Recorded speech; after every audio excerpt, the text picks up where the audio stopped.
Good kids don't happen by accident. They're shaped by what we expect, what we allow, and what we choose to correct.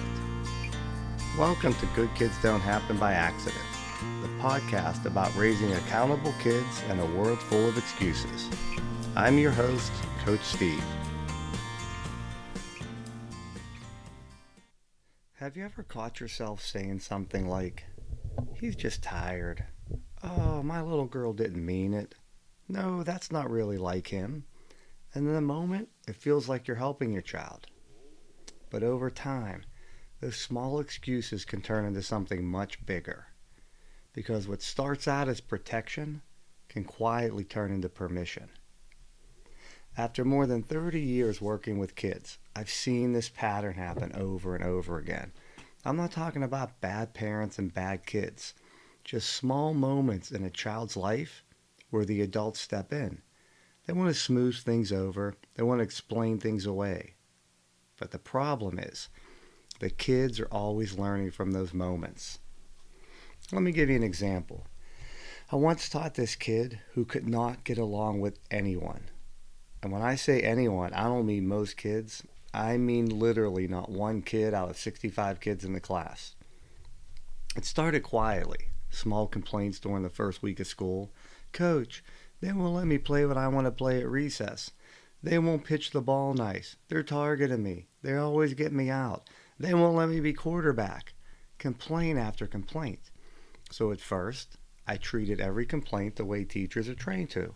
You take them with concern and address them. So I asked follow-up questions.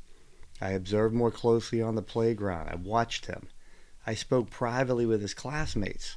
But a pattern emerged quickly. It happened in every single class. Same phrase echoed again and again. "They won't let me mix the chemicals I want" in science class. "They won't let me decide on the title" in reading class.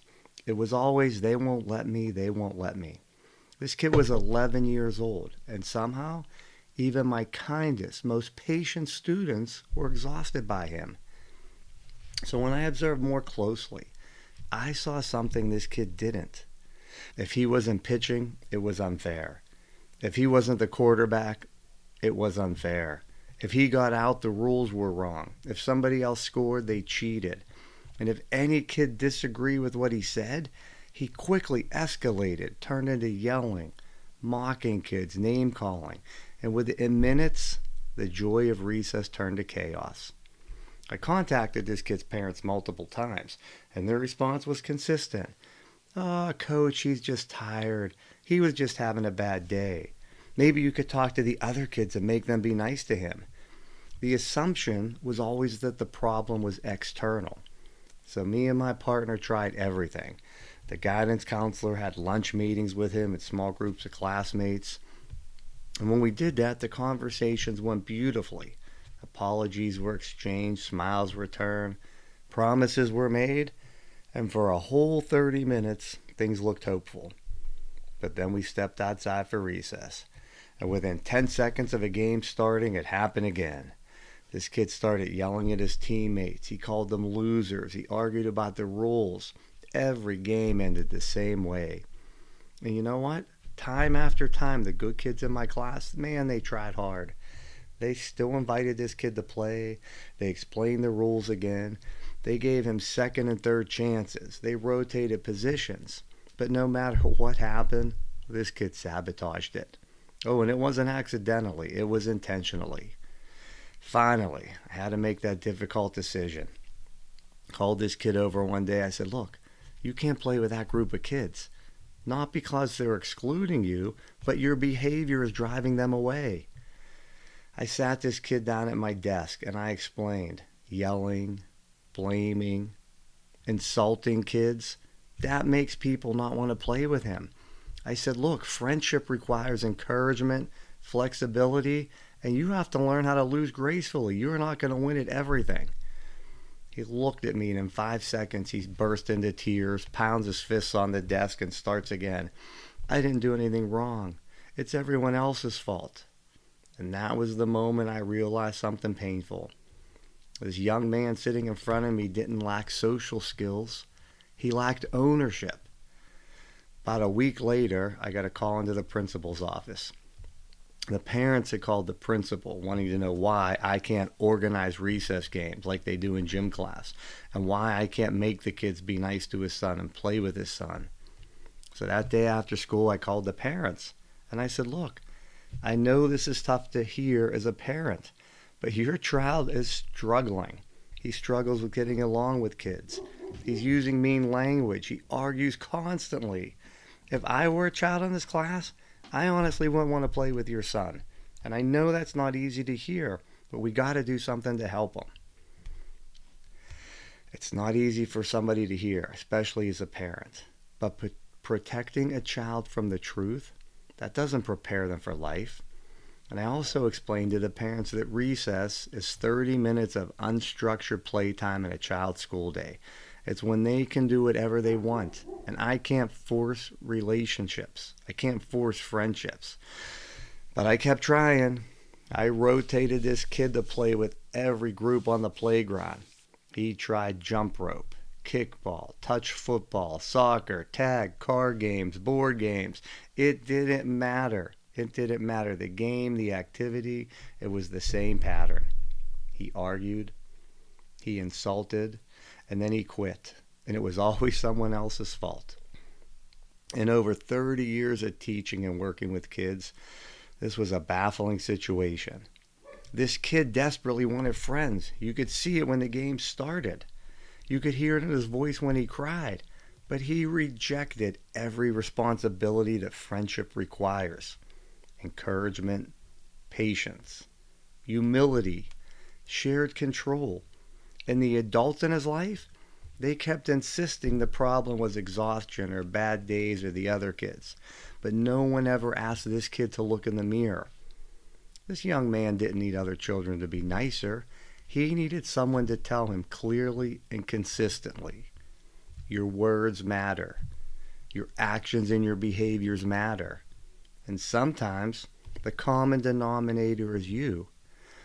Avoiding that conversation with your kid might feel protective in the moment, but in the long run, it leaves your child alone on the playground, still asking why no one will play. Friendship isn't a natural talent. It's a learned skill. Children aren't born knowing how to share, how to handle losing or consider someone else's perspective. Those behaviors come from home. They're taught and they're developed over time. Most children, when they lose a game or don't get their way, sure, they feel frustrated. That's normal. What matters is what happens next. If you teach your child and he learns, I can still be kind when I lose. I don't always have to be in control when things are okay. Other people's enjoyment matter too. Then your kid becomes someone that others want to be around. But if a child learns, if I don't win, something is wrong. If I'm unhappy, someone else caused it. And if I push hard enough, I'll always get my way. Those kids, they begin to damage the very relationships they're trying to build. So what's a parent to do? If you see your child struggling socially, yes, I get it. The instinct to defend them is strong. No parent wants to believe their child is the one causing a problem. But real growth begins when parents are willing to look honestly at patterns. Parents can help their kids build strong relationships by focusing on a few key areas. 1, teach them what good teammates and friends actually do. They encourage others, they share, they follow rules, and they handle losing gracefully. Those are all skills that need to be taught at home. You can't just assume your kid's going to learn them. 2, you have to address the behavior, not the feelings. It's important to validate frustration, but it's equally important to correct how that frustration is expressed. 3, resist the urge to fix the social environment. You can't force other children to include your child. And yes, there's going to be times when they get left out and it hurts. I dealt with it with my own kids. But you can help your child become someone that others want to include. And practice it at home. Play board games, family activities, group settings. All perfect opportunities to teach your kids turn taking and how to lose gracefully. And finally, stay consistent. Social growth doesn't happen after one conversation. It happens through repetition, correction, and reinforcement over time.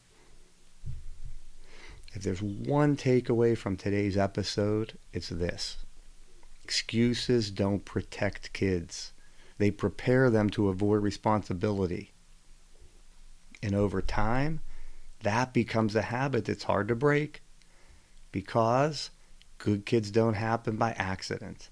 They're built through expectations, accountability, and consistency.